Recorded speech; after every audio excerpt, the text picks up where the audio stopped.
Welcome back! Legend of Zelda! Penis of Ages. Yeah, I went there. So here we are in Dungeon 4, and this is, Dude! Dude, I can't believe I just walked right into the pit. That's not a good sign, folks. So, this is kind of a fun dungeon in the sense that, this is the first one that's really, like, a test in terms of staying alive with only 3 hearts. It can be hard here. There's definitely some parts that aren't very fair. Some jumps that this game expects you to make are hard. That's my cell phone. Hang on a second, let me actually turn that off. But yeah, there's some very difficult jumps that you have to make in this game. That, well, they caused me quite a bit of pain on my last attempt of this playthrough, so... Oh man, I didn't realize those guys did a full heart of damage. That's not quite good. No, that's very bad. But whatever, we're just kind of going through. It's pretty, like, this is a very linear dungeon, so it's not super difficult or anything in that sense. But staying alive here, I tell you, it can be difficult. There's definitely some close calls, so it'll be fun to kind of... Oh, you know what? Shit. Let's do it like this. Also, I haven't practiced this dungeon at all, since, well, I mean, it was the last dungeon that I completed before I realized that I was recording in the wrong resolution. So I do know what I'm doing. I also died, like, a lot. Like, I think I died 3 separate times on that attempt, but I know what I'm doing now, so that's good. We can cut the whole charade, and we can just get through this the way it was intended to go through. Now, I've decided that I'm also gonna... What the fuck? Dude, that's not cool. Fucking keys. These keys are weird because they, like, they fly above the level of Link. You know what I mean? Well, anyway, now that we're out of this stupid room, my plan for this dungeon is to do it in 2 parts. So the first part is going to be getting the dungeon item. And then after we get the dungeon item, we're going to leave and get the level 2 sword and complete the trading quest. And then after that, what we're going to do is come back to the dungeon and beat it. So, and I'll just, like, break the video between the time it takes us to get the dungeon item and the time it takes us to do... Oh man, I wanted that heart. But you know what I mean, so that's the plan. It's a cool dungeon, I like it, especially for being, you know, all lava-y. Now, this Moldorm can be kind of a pain in the ass. Oh, man, I almost knocked him into the pit there, you see that? But all you gotta do is hit that, floating orb right there, and then we got the key, so that's very nice. The Siege Shooter. It's so wonderful. Seasons has some very cool items that this game doesn't have, though. Like the, freaking... What is it? The Magnet Glove. That's very cool. Or the Magnetic Gloves.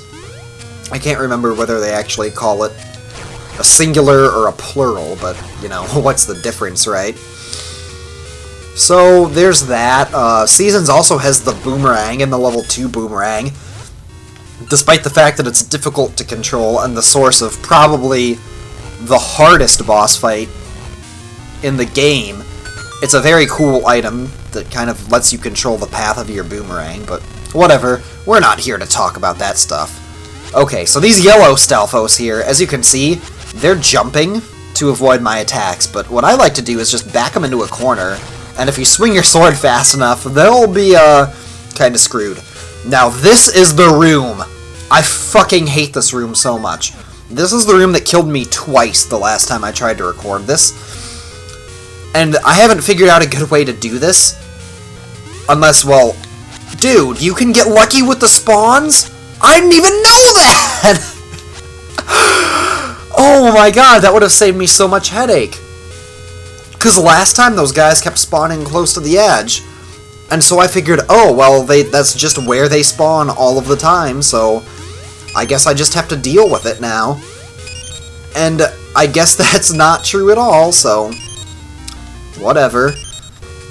But yeah, I figured out that the only way you could get by, well, the only way I thought you could get by it was if you tank a hit and get on the other side of them before they stun lock you and hit you a million times and knock you into the lava and kill you, so that was one of the rooms I was worried about.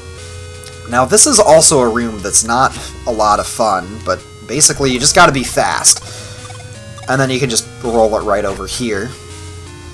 So this is actually going swimmingly so far. But yeah, if you don't know what you're doing, this dungeon can be rough. And the mini-boss in this dungeon, I almost think that the mini-bosses in this game are harder than some of the actual bosses. So, I think there's something over here that we need to get. Oh, yep. Sure enough, we need a key. And this is not a fun jump to make. This jump kind of sucks. Because it's positioned in, like, half spaces, if that makes any sense. So, and then you can just, you know, do that. Ricochet your seed. Gotta love the seed shooter. I'm going to shoot my seed into your face, the tiny puny human woman. Well, oh God, I was trying to be Schwarzenegger there, but that's, God, that was bad. So we don't even need to fight those guys. I don't know, I kind of like to fight all the enemies in this game just to clear the room and have space to, like, work. Now, this room can be kind of a pain. Don't use Ember Seeds, because they take forever. Well, that's not good. This is very not good. Well, whatever. Just don't miss. If you don't miss any of these guys, it's fine. It's not a problem. But you have to kill them all, and, you know, it's just so much more time if you have to go back. You know what I mean?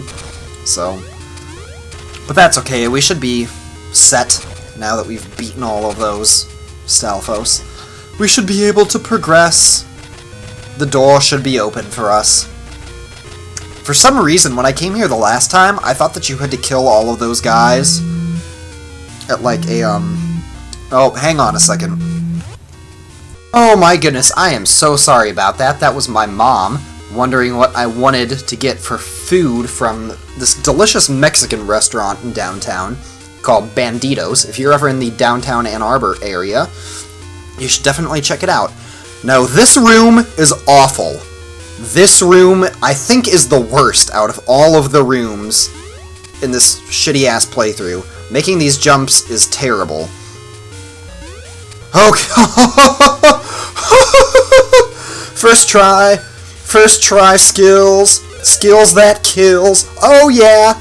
We are just flying. Okay, this is going really, really great. Okay.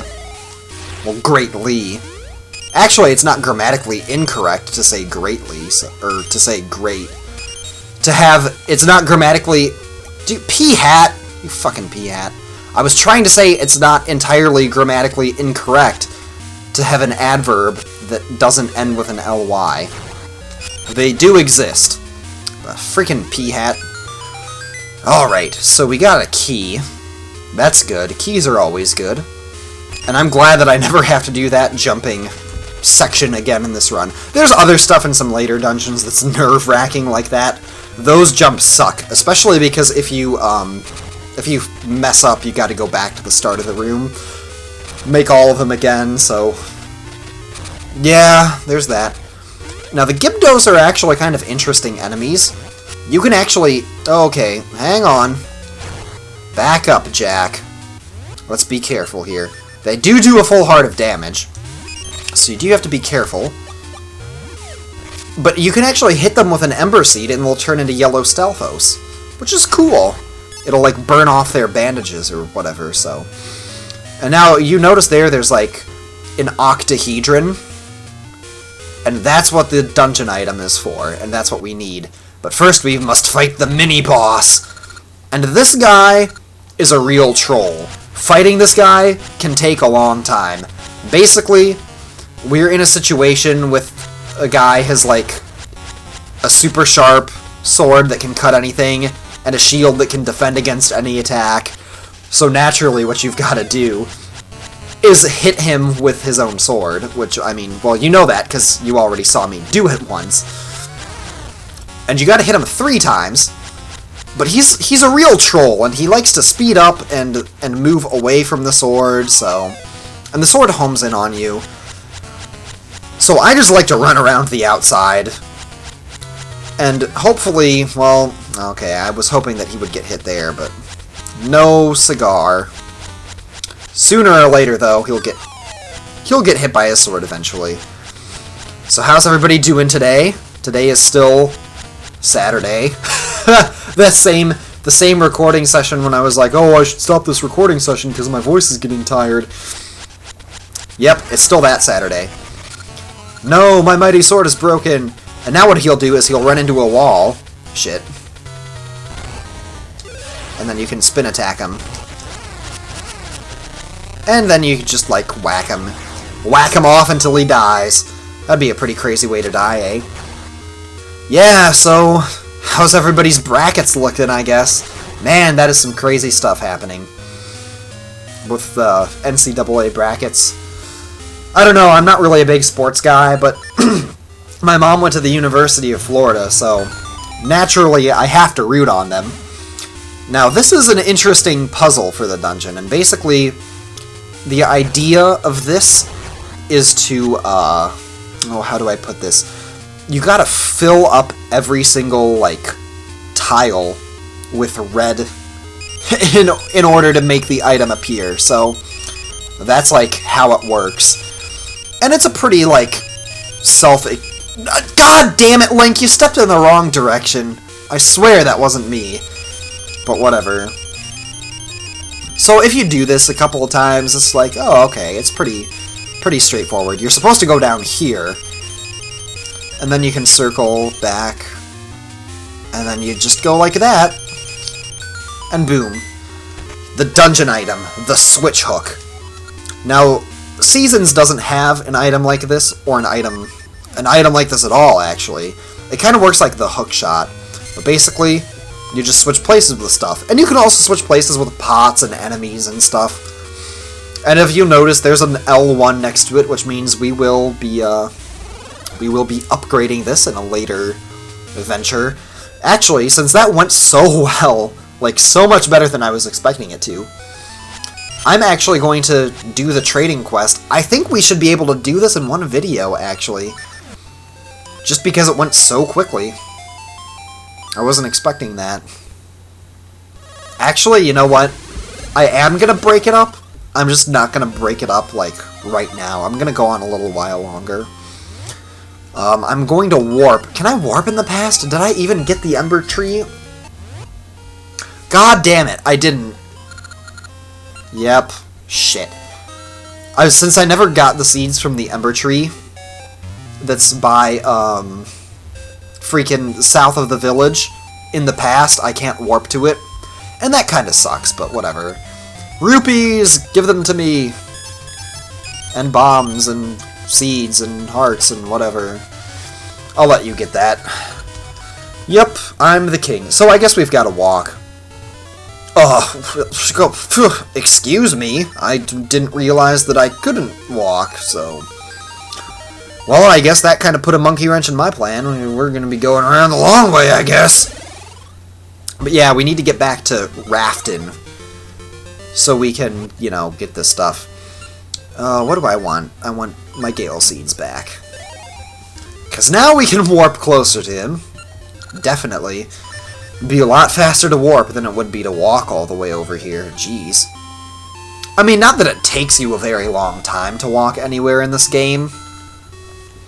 You know, it's just kind of tedious. The warping is definitely helpful, especially as you run into more, like, trees, I guess, that allow you to warp. I need my harp, man. I'm not paying attention. Man, I'm so happy that this dungeon has gone this well, and that I haven't wasted that magic potion yet. We still have that. The boss of this dungeon, if you don't have the level 2 sword and you're trying to do it with a 3-heart run, or, well, let me put it a different way. If you don't have either the level 2 sword or a magic potion, this boss is gonna be rough. So, you should definitely prepare. He's pretty easy if you only have the level 2 sword, but the fact that I have a free magic potion is very helpful too, so... And if you need to buy more magic potion, you can now that you have the flippers. You go back to the graveyard, and there's that tree north of the first dungeon, and all you have to do is spend 300 rupees. That's it. That's all you do, so... Now this guy gives us the sea ukulele, and it took me a very long time to figure out who you're supposed to give this to. Or should I say, it would have taken me a very long time to figure out who you're supposed to give this to if I didn't have the strategy guide, like the official guide for this game. And Oracle of Seasons, you know, they come together as one, but... Yeah, well, we better get that tree, so we can warp here if we need to. So yeah, if you don't know where this guy... It's like... The guy that you're supposed to give this to is very out there, I guess you could say. As a matter of fact, he's all the way over here. Not that all the way over here really means anything, but you go over here, you go all the way south, and now that we have the switch hook, we can get over here and go in this cave, and that's where this guy is, so... Yeah, good luck figuring that out by yourself, unless you just like to explore, so... And he wants to see ukulele. Oh, Sonny, I can't hear anything anymore. I'm gonna give you something that's almost as old as I am. So he gives us the broken sword. Hey, it's broken! What's that? It's broken? Oh, I remember the Great Depression times... So yeah. Well, we got a broken item, and we know somebody who restores broken items. So, guess where we've got to go now? Yep, we've got to go all the way back to Patch. Oh, this is going to be fun. Fortunately, the trip to Patch doesn't take nearly as long as it does the second time, because you don't have to, like, terraform the land or stop and get the upgrade or anything. Oh, I just had to warp in the middle of a tree, didn't I? Here, let's just go to the city. Here, we'll make our currents tune right on the freaking warp spot. Or the normal part between the two, so... God damn. And now we can warp back to Lina City, or Cemetery City. This is Lina City. What the fuck am I saying? Ignore me. So now we can warp back here. And now we can go back to the past again. Yay! This is efficient, right? This is fun, going back and forth in time, all of the time. I promise you there's not very many times in the game where you have to, like, switch back and forth between the two so frequently. And the only other time that you do, you have a song that'll allow you to, like, go back and forth at will, so you don't have to worry about, like, spending a lot of time in menus or anything. It's just nice. So, now we need our currents tune again. Ugh, are you guys having fun yet? Well, this is the game. And it's going to be really exciting getting this level 2 sword. I don't know, I kind of decided that I wanted my episodes to not be super short for this. So, you know, 20 to 25 is acceptable, but, you know, I don't pay attention and I don't keep a timer on my computer or anything when I record, so it's just kind of like eyeballing the clock in the lower right corner, so I don't know. I don't know how long it's been. Call me an old man for not knowing the time. Actually, why would you do that? Old people know time just as well as young people do. So you shouldn't be racist. That's right, don't be racist. Now we do actually have to go back up here, and that sucks. But whatever, we can just, you know what? Ooh, trying to run by those guys is definitely going to be more pain than anything. But fortunately we can avoid those guys pretty easily just by making a little trip around the corner. Back to the Echoes tune. Yep. Playing another song. God, how many times are we gonna play these freaking songs in this video? I thought we were in a dungeon, man! We were totally in a dungeon, and then I had to end things and be all boring with this overworld shit. Man. Oh, I totally didn't even touch that guy. I don't know what you're on, game. You're on acid. You're on drugs. You're on all of the drugs. So, Well, we're almost up the restoration wall, though. That's good, and I figure we'll just fix the sword in the next video, because this has already gone on for a while. I mean, you guys can only sit here and listen to me ramble for so long before it gets crazy, right? Wow, can't believe I dodged that rock. I usually, like, expect to take a hit or two coming up here. I can't believe I flew through that one. So, anyway, this is kind of a weird place to stop the video, but next time on Let's Play The Legend of Zelda Oracle of Ages 3-Heart Run, whew, what a long title, we are going to fix the broken sword, get the level 2 sword, go back to Dungeon 4, and fuck some shit up. Yeah! See you next time. Thanks for watching.